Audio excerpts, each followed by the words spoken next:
Hello students, now we have to start the chapter that is the rise of nationalism in Europe. Okay? तो यहाँ पर अभी तक हमने देख लिया यूनिफिकेशन देख रहे हैं हम, है ना. जर्मनी एंड इटली का यूनिफिकेशन हो गया. अब हम देखेंगे unification of Britain.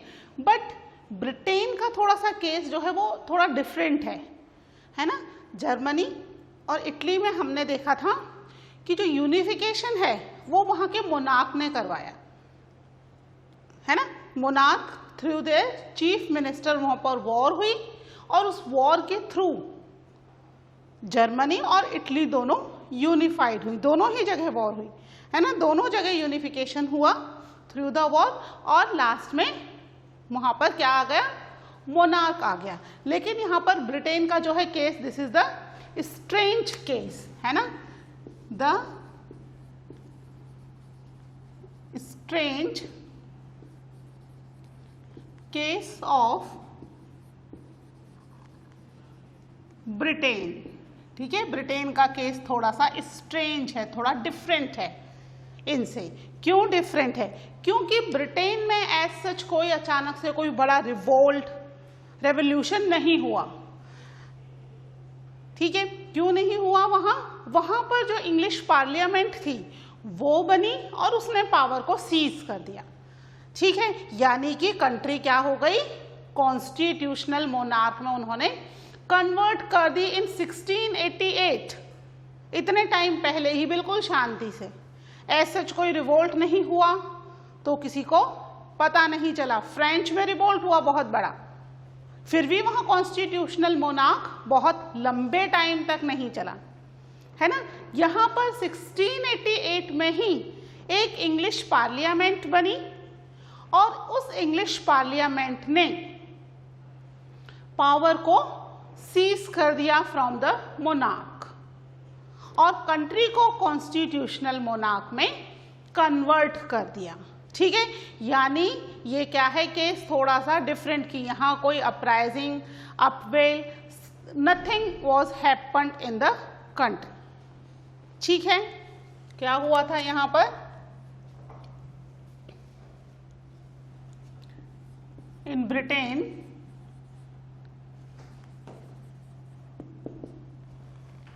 the formation of the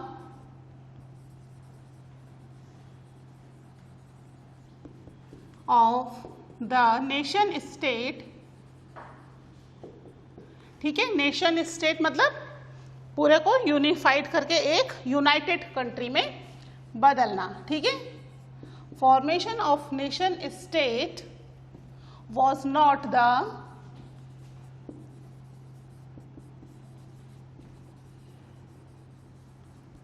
result of sudden upheaval और रेवोल्यूशन. ठीक है, अचानक से कोई अपवेल या कोई रेवोल्यूशन नहीं हुआ. ठीक है, क्या हुआ यहाँ पर, English parliament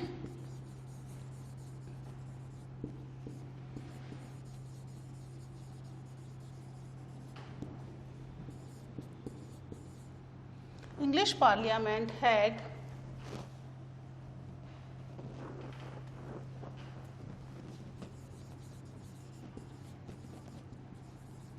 seized the power from monarch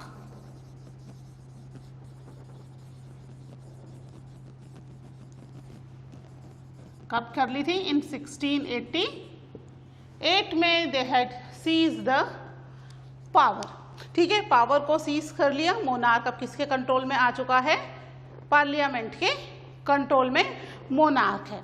ठीक है, उसके बाद उन्होंने कंट्री को एक्सटेंड करने के लिए पास में ही स्कॉटलैंड के साथ एक ट्रीटी की.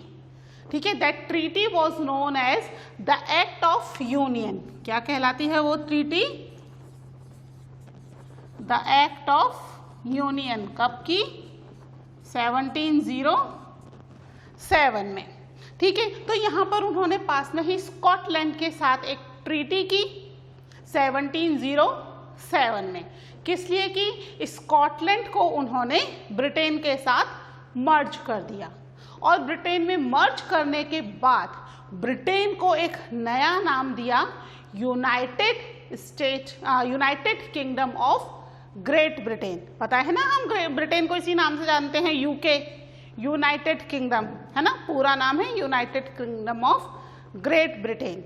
ठीक है, तो स्कॉटलैंड को अपने कंट्रोल में करने के बाद they give this name to the country. वैसे अगर हम इंग्लैंड को सेपरेटली बोलेंगे तो it is known as England और ब्रिटेन। ठीक है, जब इसके साथ जितनी भी कंट्रीज मर्ज हुई हैं आसपास की, उनके साथ बोलेंगे तब इसका नाम क्या आ जाता है, United Kingdom of Great Britain. इसमें 4 कंट्रीज मर्ज हुई हैं, Wales, Scotland, Ireland and Britain itself, England, है ना। इन चारों कंट्री को मिलाकर के United Kingdom of Great Britain बना है। तो शुरुआत इन्होंने की with the act of union 1707 के साथ, ठीक है, 07 between Britain and Scotland,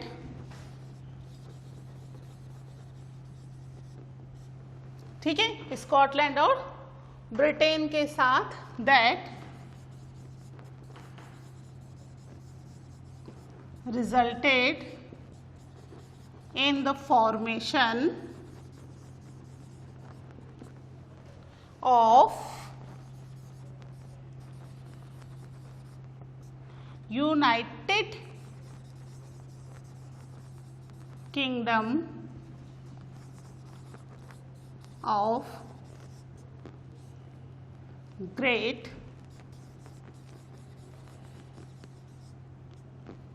Britain. ठीक है, यहाँ पर United Kingdom of Great Britain का फॉर्मेशन हो गया। कब हुआ, 1707 में। कौन सा एक्ट बना, एक्ट ऑफ यूनियन। कौन कौन मर्ज हुआ, स्कॉटलैंड एंड ब्रिटेन मर्ज हुए। ठीक है, इनके साथ मर्ज होकर के ये great Britain of United Kingdom of Great Britain बन गया। यहां पर स्कॉटलैंड के साथ मर्ज होने के बाद इंग्लैंड ने सिस्टमैटिकली स्कॉटिश कल्चर को डोमिनेट करना, सप्रेस करना शुरू कर दिया, खत्म करना शुरू कर दिया। Now the Scottish people, they were not allowed to use their own language. ठीक है, जेलिक वॉज देयर लैंग्वेज, तो वो अपनी जेलिक लैंग्वेज नहीं बोल सकते थे। उनका जो खुद का ड्रेस था, नेशनल ड्रेस, हर कंट्री का अपना एक अलग नेशनल ड्रेस होता है, तो दे can not bear their own national dress. ठीक है, वो भी उनको अलाउड नहीं था। प्लस वो अगर चाहे अपना कल्चर, अपना ट्रेडिशन फॉलो करना, दैट वाज नॉट अलाउड। तो यहाँ पर सिस्टमैटिक तरीके से धीरे धीरे करके यहाँ पर स्कॉटलैंड को मर्ज करने के साथ ही इसके कल्चर को भी खत्म कर दिया और उनके ऊपर इंग्लिश कल्चर को इम्पोज कर दिया गया। क्योंकि अब वो ब्रिटेन में मर्ज हो गए हैं तो they have to speak English language.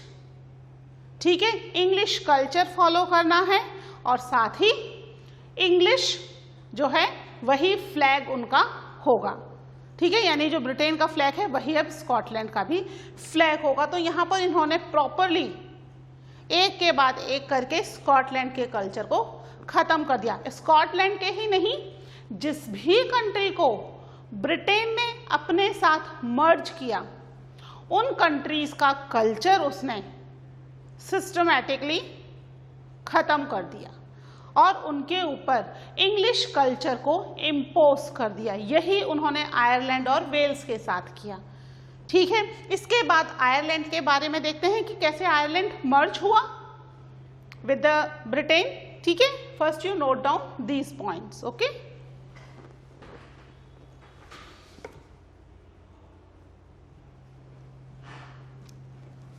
ठीक है, तो आयरलैंड में भी बेसिकली यूरोप में 2 मेन क्रिश्चियन कम्युनिटीज हैं, प्रोटेस्टेंट एंड कैथोलिक, है ना।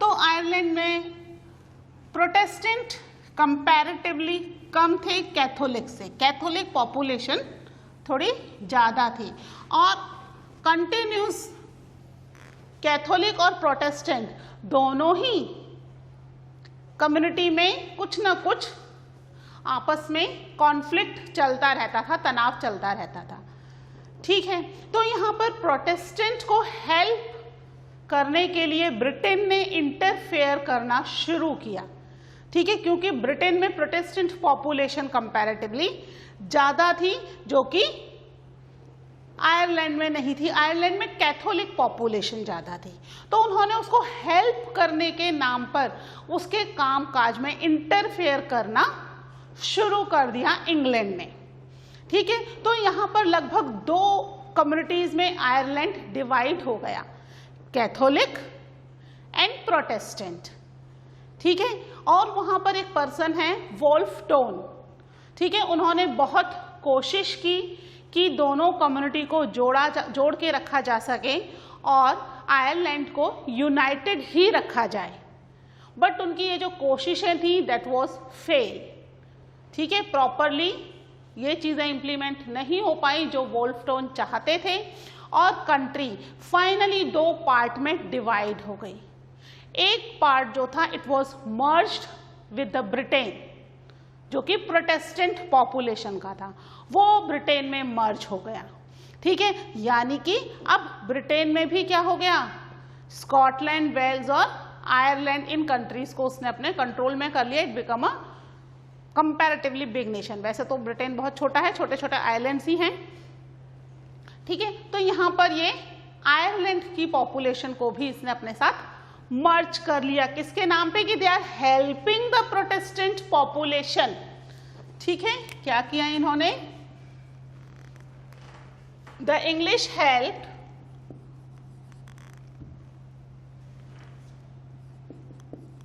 इंग्लिश वर्ड किसके लिए है, द पीपल ऑफ इंग्लैंड, है ना। The English help the Protestant population of Ireland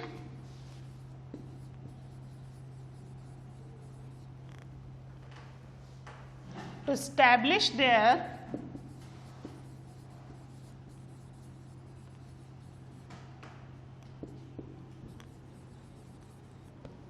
domination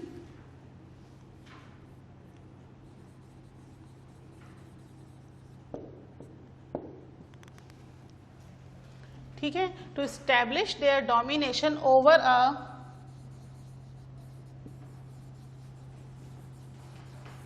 largely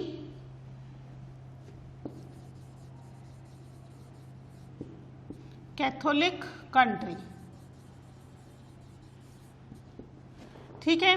तो यहाँ पर उन्होंने अपना इंटरफेयर करना शुरू कर दिया कि we are helping the Protestant population, लेकिन क्या करना चाहते थे, they wanted to dominate the Catholic country, उसको डोमिनेट करना चाहते थे। एंड जो वोल्फ टोन है उनकी कोशिशें पूरी नहीं हो पाई, it was failed to united the Ireland, and finally क्या हुआ, Ireland was forcibly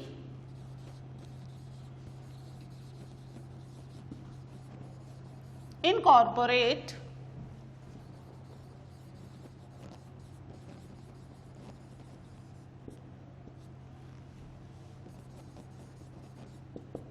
incorporated with the United Kingdom.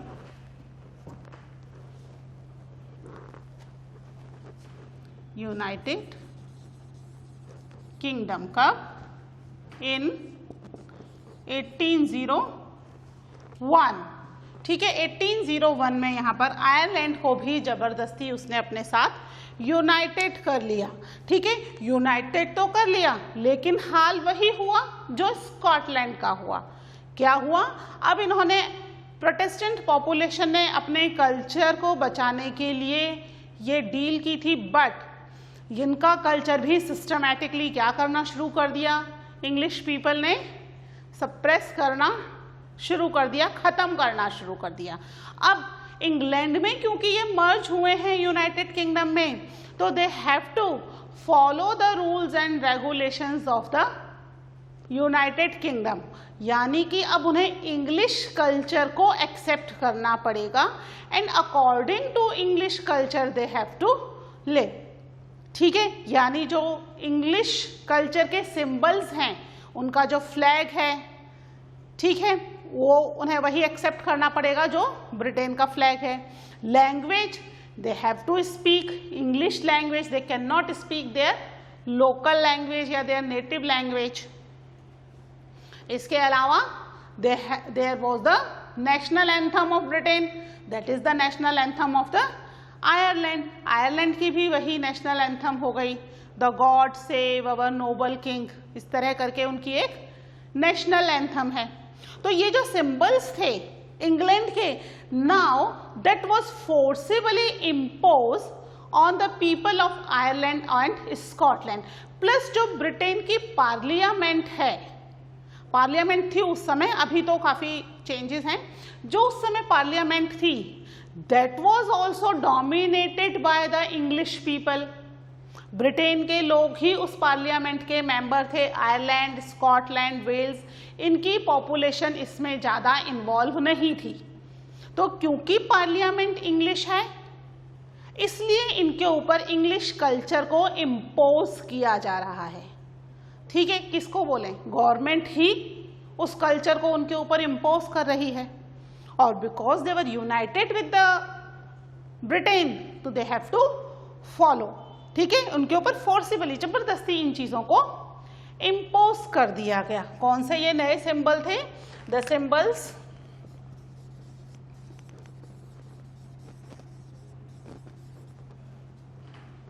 Symbols of Great Britain was there the national flag, है ना, क्या था इनका, ब्रिटिश नेशनल फ्लैग जो भी था उनका,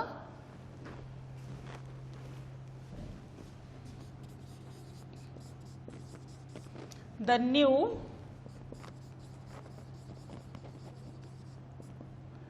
नेशनल फ्लैग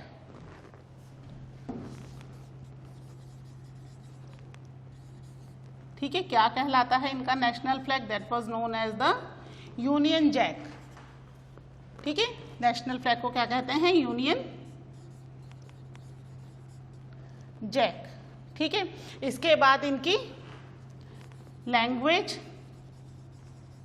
कौन सी थी, लैंग्वेज दैट वाज इंग्लिश। इसके अलावा नेशनल एंथम, क्या थी इनकी national anthem, that was God save our noble king. ठीक है, ये जो थे that was the symbol of the Great Britain, United Kingdom के सिंबल्स बने। And now the people of the Ireland, Scotland, Wales, they also have to follow these symbols. अब उन्हें अपने जो कंट्री के सिंबल्स थे वो क्या करने पड़ेंगे, they have to give up. ठीक है, होना क्या चाहिए था, जितनी भी कंट्री मर्ज हुई वो मिलकर के डिसाइड करें what they have to follow, लेकिन यहाँ पर किसने डिसाइड किया, it was decided by only Britain. That was the case of the Britain is strange, है ना, नहीं तो जो भी कंट्री मर्ज होती है वो आपस में मिलकर डिसाइड करती हैं, बट अकेले ब्रिटेन ने ही डिसाइड किया कि उनके नए सिंबल्स क्या होंगे या उनके पुराने सिंबल्स ही कंटिन्यू होंगे। That was imposed on the new occupied territories. ठीक है, तो that is about the Britain. ठीक है, इसके बाद हम देखते हैं कि किस तरह कंट्री को यूनाइटेड करने के लिए कुछ नए सिंबल्स यूज किए जाने लगे। ठीक है, you note down it and then हम अपना नेक्स्ट टॉपिक शुरू करते हैं।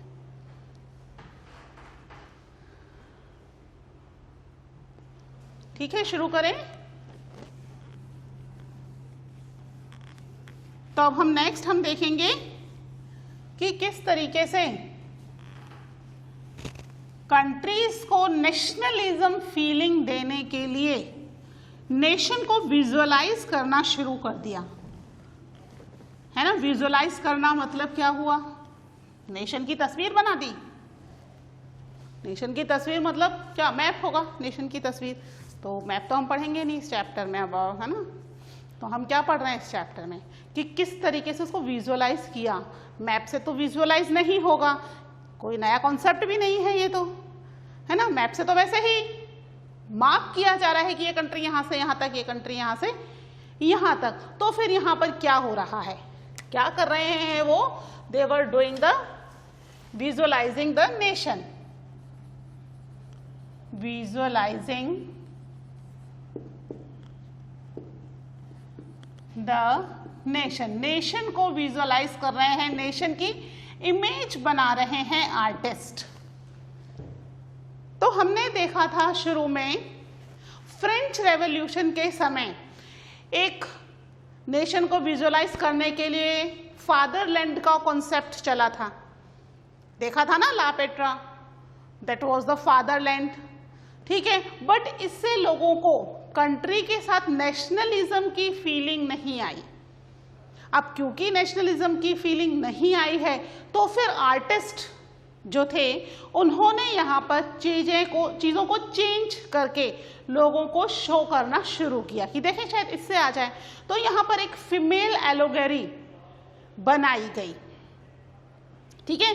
जैसे भारत के लिए अगर हम बात करें कि भारत को विजुअलाइज करना हो तो क्या करेंगे, हम एक भारत माता की पोर्ट्रेट बनाते हैं, है ना, फीमेल एलोगेरी, भारत माता, ठीक है। क्योंकि फीमेल या कह सकते हैं माँ के लिए बहुत ज़्यादा क्या होता है, अफेक्शन होता है ना। फादर से ज़्यादा माँ के लिए अफेक्शन होता है। तो इसलिए इन्होंने अब फादर को हटा दिया कि भाई फादर के साथ ऐसा कोई अफेक्शनेशन नहीं देखा गया जब वो एलोगेरी उन्होंने यूज़ की।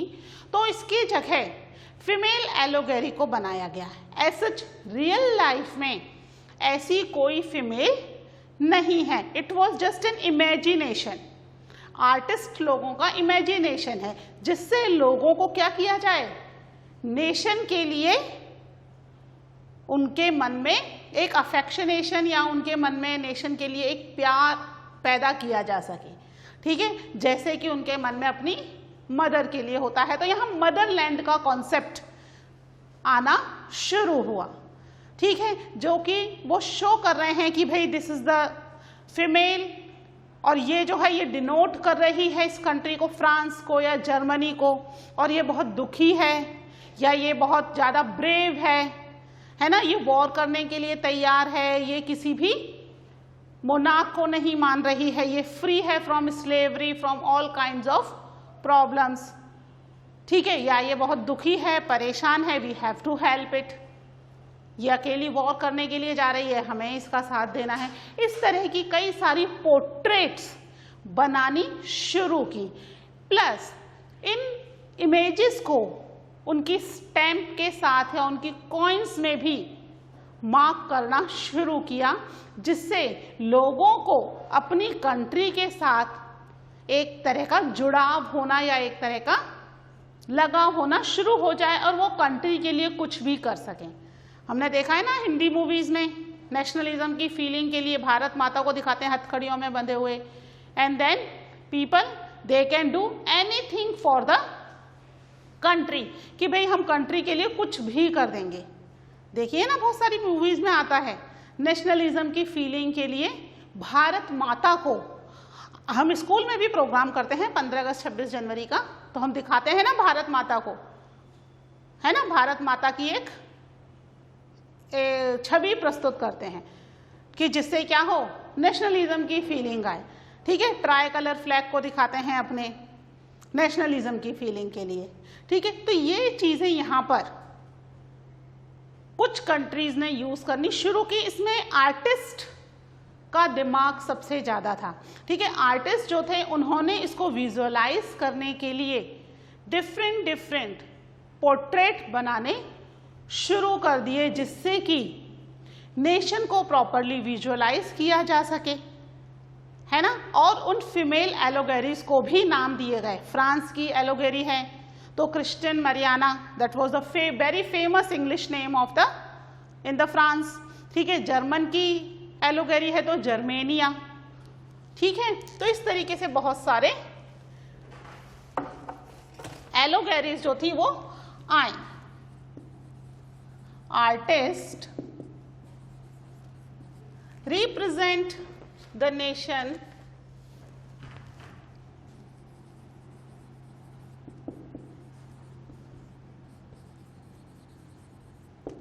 as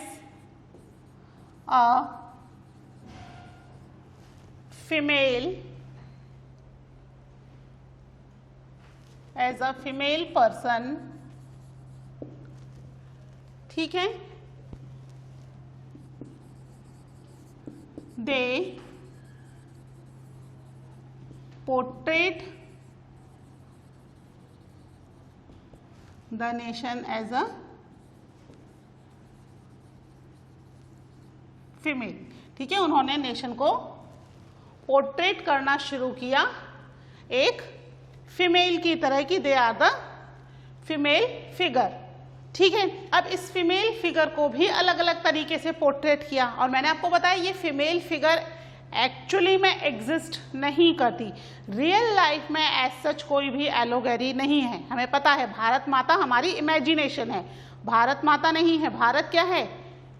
it's a land boundary, उसके अंदर वाला जितना भी लैंड एरिया है दैट इज इंडिया, भारत, है ना। एज सच कोई भारत माता है क्या? नहीं है। तो एज सच यहाँ पर भी कोई फीमेल नहीं थी। ठीक है, ये जस्ट डिनोट किया गया था। ठीक है, पोर्ट्रेट किया गया था कि भाई ऐसा कुछ है। ठीक है, इस फीमेल को क्या क्या कहा गया? Allegory. The female figure become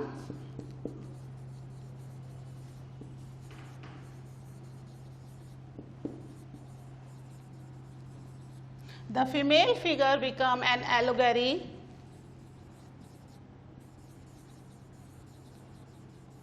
of nation. ठीक है, अलग अलग नेशन की अलग अलग एलोगेरीज थी। जैसे कि यहां पर फ्रेंच रेवोल्यूशन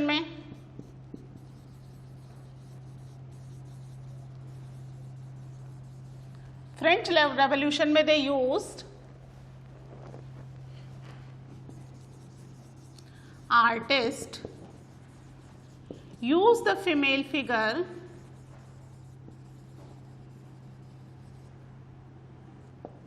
ठीक है, आर्टिस्ट ने फीमेल फिगर को यूज किया। किसके लिए यूज किया? टू पोर्ट्रेट द आइडिया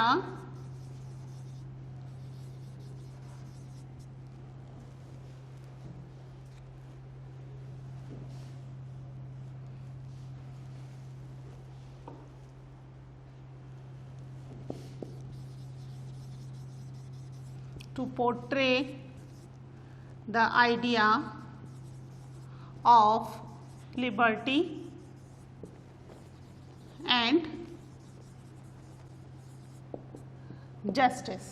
ठीक है, यहां पर लिबर्टी के लिए रेड कैप या ब्रोकन चेन को यूज किया और जस्टिस के लिए एक female with one of the blind fold. ठीक है, आंखों पे पट्टी बंधी हुई, हाथ में एक तराजू होती है ना जैसे अपने जस्टिस की है, उस तरह की लेडी को इन्होंने यहां पर एज अ एलोगेरी यूज किया। ठीक है, तो यहाँ पर लिबर्टी और जस्टिस के लिए फ्रांस ने फीमेल पोर्ट्रेट यूज किया कि भाई रेड कैप या justice, broken chain that is belongs to the liberty, और जस्टिस के लिए अ ब्लाइंड फोल्ड लेडी, साथ में एक वेइंग स्केल है हाथ में। ठीक है, वो यूज किया। ठीक है, उस एलोगेरी को फ्रांस ने क्या नाम दिया?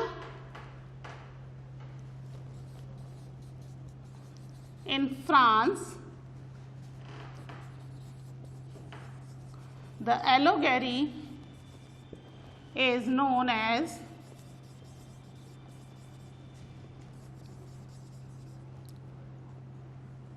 Christian Mariana. ठीक है,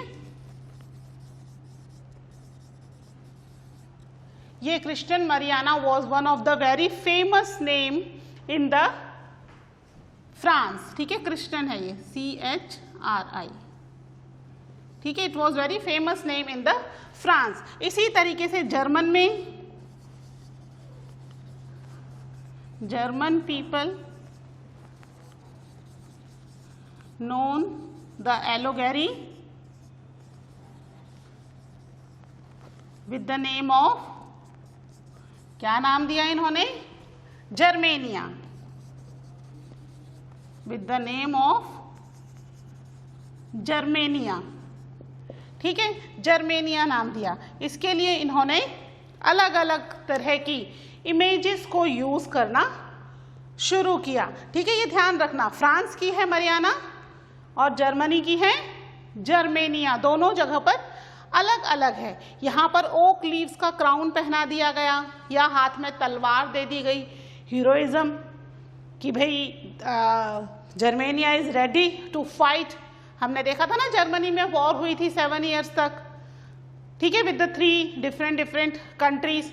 तो यहाँ पर उस समय इन फीमेल फिगर्स को शो किया गया कि भाई that Germania is also ready for the fight, ठीक है। ओक लीव का जो है वो क्राउन पहना दिया गया, हीरोइज्म को जो एक तलवार दे दी गई हाथ में, उस पर भी ओक की जो क्रिपर थी उसको लपेट दिया गया कि भाई they are ready for the fight. फिर red cap, that was the symbol of the nationalism, liberty.